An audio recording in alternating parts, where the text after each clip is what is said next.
को शौर्य दिवस के रूप में मनाया जाता है। आज 9 अप्रैल का दिन भारतीय सैन्य इतिहास में सबसे महत्वपूर्ण दिनों में से एक है। आज के दिन 1965 में जब पाकिस्तान ने अपने सैनिकों के साथ ताक और सरदार पोस्ट पर हमला किया था, तो भारत के वीर जवानों ने पाकिस्तान को मुंहतोड़ जवाब दिया था और इसी उपलक्ष्य में शौर्य दिवस के रूप में मनाया जाता है। इस मौके पर भारत के सभी वीर जवानों को सैल्यूट। चलिए आगे बढ़ते हैं अपन खबरों में। सबसे पहले आज के कुछ बड़े इवेंट देख लेते हैं। तो देखिए, असम, केरल, पुडुचेरी, इन 3 राज्यों में आज विधानसभा चुनाव होने वाले हैं। 3 राज्य, टोटल 296 सीटें और 9 अप्रैल को आज वोटिंग का महासंग्राम होगा। असम, केरल, पुडुचेरी में आखिर किसके सर पर सजेगा ताज, इसका मुकाबला होने जा रहा आज। विधानसभा चुनाव के साथ ही तीनों राज्यों में चुनाव प्रचार भी थम चुका है। आज 9 अप्रैल को वोटिंग होगी और वोटिंग से ठीक पहले जो ओपिनियन पोल्स के नतीजे आ रहे हैं, इनके मुताबिक असम में बीजेपी को बढ़त दिख रही है। पश्चिम बंगाल में इस बार कांटे की टक्कर होगी। तमिलनाडु और केरल में भी काफी कांटे की टक्कर देखने को मिलेगी। तमिलनाडु में तो 23 अप्रैल को होगा मतदान। बाकी इन 3 राज्यों में आज गुरुवार को होने जा रहा है। और इसके साथ ही चुनाव आयोग ने आज 9 अप्रैल से लेकर अब 29 अप्रैल तक एग्जिट पोल सर्वे पर भी रोक लगा दी है। चुनाव प्रचार के लिए भी साइलेंस पीरियड लागू हुआ। तो अगर आप भी इन राज्यों में रहते हैं दोस्तों, तो अपने मत का जरूर उपयोग करें, मतदान करें, वोट डालने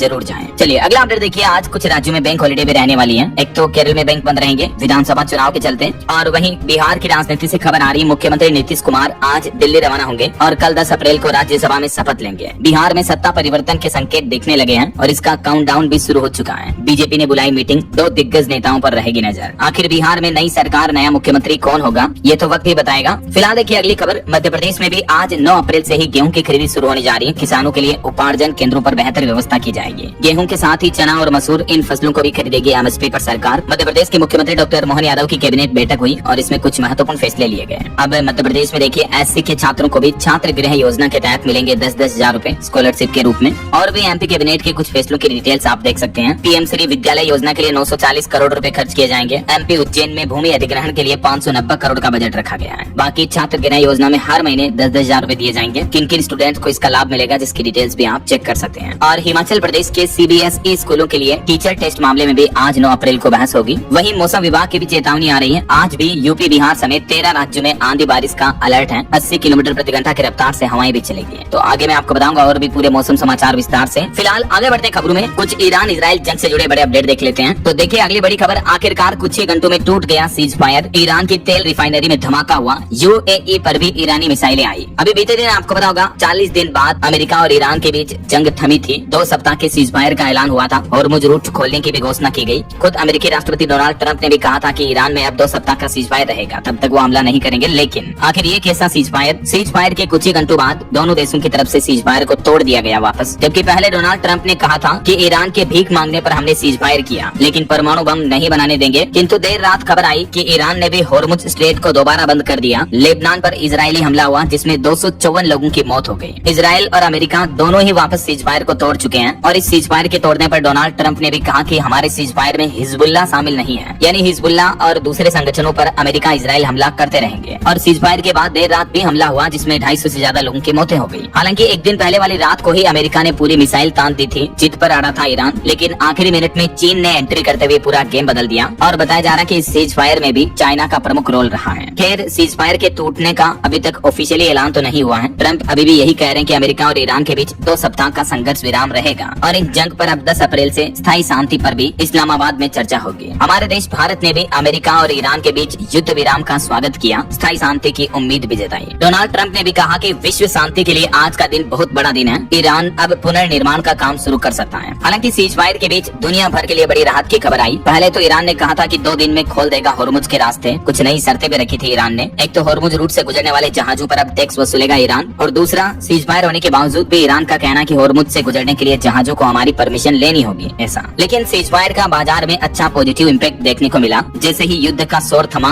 रुपया चमका, कच्चा तेल गिरा, भारतीय शेयर बाजार में सेंसेक्स ने भी छलांग लगाई। देखिए बीते दिन हमारे भारतीय शेयर बाजार में सेंसेक्स लगभग 3000 अंक चढ़कर 77,563 पर बंद हुआ। निफ्टी भी 874 अंक बढ़ा। ऑटो, रियल्टी, बैंकिंग समेत कई सेक्टर्स में अच्छी खासी तेजी देखने को मिली स्टॉक्स में। और अमेरिका ईरान सीज फायर के बाद कच्चा तेल भी $100 के नीचे आया। 15% तक सस्ता हो गया कुछ ही घंटों में क्रूड ऑयल का रेट, जो कि 6 साल में एक दिन की सबसे बड़ी गिरावट रही है। और सोना चांदी के भाव में भी बढ़ोतरी देखने को मिली। चांदी 13,000 रूपए बढ़कर 2,44,000 रूपए प्रति किलो पहुंच गई, जबकि सोना 3,000 रूपए महंगा हुआ। और अभी गोल्ड का प्राइस अलग अलग कैरेट के हिसाब से क्या चल रहा देख सकते हैं आप स्क्रीन पर। और वहीं देखिए पाकिस्तानी शेयर मार्केट में भी इतिहास की सबसे बड़ी तेजी देखने को मिली। अमेरिका ईरान सीज फायर के बाद पाकिस्तान का मार्केट 14,000 अंक चढ़ा। 9% की बढ़ोतरी देखने को मिली एक ही दिन में। और सीज फायर के बाद अमेरिकी राष्ट्रपति डोनाल्ड ट्रंप ट्रंप ने एक बड़ा टैरिफ धमाका भी कर दिया। मतलब उन्होंने घोषणा कर दिया कि ईरान को जो देश हथियार देंगे उन पर 50% ज्यादा टैरिफ लगाएंगे हम। जो भी देश सैन्य हथियारों में ईरान की मदद करेंगे उन देशों पर अब ज्यादा टैरिफ टैक्स लगाया जाएगा। अमेरिका के द्वारा डोनाल्ड ट्रंप ने ये सीधी सीधी चेतावनी भी दे दी है। वहीं अमेरिका ने तो एक और बड़ा दावा ये भी किया कि जंग में ईरान की 80% वायु रक्षा प्रणाली खत्म हो चुकी है, जबकि यूएस के सिर्फ 10% हथियार ही इस्तेमाल हुए। ये भी कहना है अमेरिका का। और डोनाल्ड ट्रंप ने एक और नया चौंकाने वाला ऐलान किया। वो बोले कि अमेरिका और ईरान के बीच समझौता बेहद करीब है, जल्द ही दोनों देश मिलकर करेंगे काम। यूरेनियम संवर्धन का मुद्दा भी हल हुआ। सीजफायर की घोषणा के साथ ही डोनाल्ड ट्रंप ने ईरान के साथ अच्छे रिश्ते और साथ में आगे काम करने की बात भी कही है। सोशल मीडिया पोस्ट में देख सकते हैं आप। वैसे दोस्तों ये जो 40 दिन तक जंग चली इसमें कई लोगों की जाने गई। देखिए आंकड़े, 3500 से ज्यादा लोगों की मौतें हुई अमेरिका ईरान जंग में। 12 देशों पर हमले हुए। ईरान ने सबसे ज्यादा देशों पर हमले किए। युद्ध में पश्चिम एशिया के कई देशों को भयंकर नुकसान हुआ। ये कुछ आंकड़े देख सकते हैं आप। अब तक कहाँ कितनी मौतें हुई। अकेले ईरान में ही 2000 से ज्यादा लोगों की जाने गई है। पश्चिम एशिया में अमेरिका के कुछ अहम बेस यहाँ थे और इन सभी देशों पर ईरान ने हमला किया। इस वजह से युद्ध के कारण आर्थिक नुकसान भी काफी ज्यादा हुआ। ये डेटा आप देख सकते हैं। और ईरान युद्ध के बाद क्रूड ऑयल, कच्चे तेल की कीमतें भी कितनी ज्यादा बढ़ी हैं। और मीडिया रिपोर्ट्स में एक बड़ा दावा तो ये किया जा रहा है कि अमेरिका ने पाकिस्तानी पीएम को जंग रोकने का पोस्ट भेजा। ड्राफ्ट मैसेज लेके होने पर सवाल किया। यूजर बोले कि ट्रंप की गुलामी कर रहे हैं पाकिस्तान के प्रधानमंत्री शहबाज। और इधर ट्रंप का कहना कि सीजफायर में लेबनान शामिल नहीं है। ईरान बोला कि अकेला नहीं छोड़ सकते। इस वजह से अब पाकिस्तान की टेंशन और बढ़ने लगी है। चलिए अगली खबर देखिए। मध्य पूर्व में तनाव के बीच केंद्र सरकार ने एलपीजी आवंटन का भी नया फॉर्मूला तय किया। फार्मा, फूड और कृषि जैसे क्षेत्रों को राहत मिली है। केंद्र सरकार ने इन औद्योगिक क्षेत्रों को अब 10% अतिरिक्त एलपीजी उपलब्ध कराने का भी फैसला लिया है। पेट्रोलियम और प्राकृतिक गैस मंत्रालय की तरफ से भी ये जानकारी दी गई। चलिए अगला अपडेट देखिए। युद्ध के हालातों के बीच केंद्र की नरेंद्र मोदी सरकार ने तेल के संकट का भी पक्का इलाज ढूंढ लिया। अरुणाचल प्रदेश में भारत का नया ऑयल फील्ड बनाया जाएगा। यहाँ 2 नए हाइड्रो पावर प्लांट लगाने की मंजूरी दे दी है केंद्र सरकार ने, जिन पर 40,000 करोड़ से ज्यादा की लागत आएगी। लेकिन उससे भी महत्वपूर्ण ये है कि आने वाले वक्त में यह तेल संकट का समाधान होने वाला है भारत के लिए, ऐसा ताकि भविष्य में अगर इस तरह के युद्ध के हालात हो तो भारत में क्रूड ऑयल, कच्चे तेल वगैरह की इस तरह से कमी ना रहे। चलिए अगली खबर आ रही कि ईरान से 7 साल बाद अब कच्चा तेल खरीद रहा हमारा देश भारत। एक जहाज जो कि चाइना जा रहा था लेकिन बीच रास्ते से ही लौटा और ये जहाज इसी सप्ताह पूर्वी तट पर पहुंचेगा। मिडिल ईस्ट में जारी संघर्ष के बीच आखिरकार भारत ने 7 साल बाद ईरान से तेल खरीदना फिर से शुरू कर दिया है। शिपिंग डेटा के मुताबिक ये जया नाम का टैंकर ईरानी क्रूड लेकर भारत के पूर्वी तट की ओर आ रहा है। ये इसका रूट मैप भी आप देख सकते हैं। चलिए अगली खबर देखिए दोस्तों। भारतीय रिजर्व बैंक आरबीआई ने ब्याज दर यानी रेपो रेट की जो इंटरेस्ट रेट है वो 5.25% पर बरकरार रखी। तो रेपो रेट में बदलाव नहीं होने की वजह से बैंकों के लोन वगैरह महंगे नहीं होंगे। हालांकि रेपो रेट घटी भी नहीं है तो इस वजह से लोन सस्ते भी नहीं होंगे लेकिन महंगे भी नहीं होंगे, ऐसा भारतीय रिजर्व बैंक आरबीआई के गवर्नर ने एमपीसी मीटिंग के नतीजों का फैसलों का ऐलान किया और इसमें बताया कि एक तो रेपो रेट में कोई बदलाव नहीं किया गया, जबकि पिछले साल 2025 में 4 बार रेपो रेट घटाई थी 1.25% के लगभग। लेकिन इस नए वित्त वर्ष की जो ये पहली मीटिंग हुई इसमें रेपो रेट में कोई बदलाव नहीं हुआ है। वहीं रिजर्व बैंक के गवर्नर संजय मल्होत्रा ने कहा कि भारत की मैक्रो इकोनॉमिक स्थिति मजबूत है लेकिन ईरान युद्ध की वजह से हालात चुनौतीपूर्ण है। एनर्जी, तेल, गैस की कीमतें बढ़ने से ग्लोबल ग्रोथ पर भी खतरा मंडरा रहा है। हर 2 महीने में होती है आरबीआई की मीटिंग, तो अब जून में होगी वापस, तब देखते हैं क्या फैसले आते हैं। फिलहाल देखिए अगली बड़ी खबर। मणिपुर राज्य में एक बार फिर से लगा कर्फ्यू। इंटरनेट की रफ्तार भी थम गई। 2 बच्चों की मौत के बाद भड़क उठी जातीय हिंसा।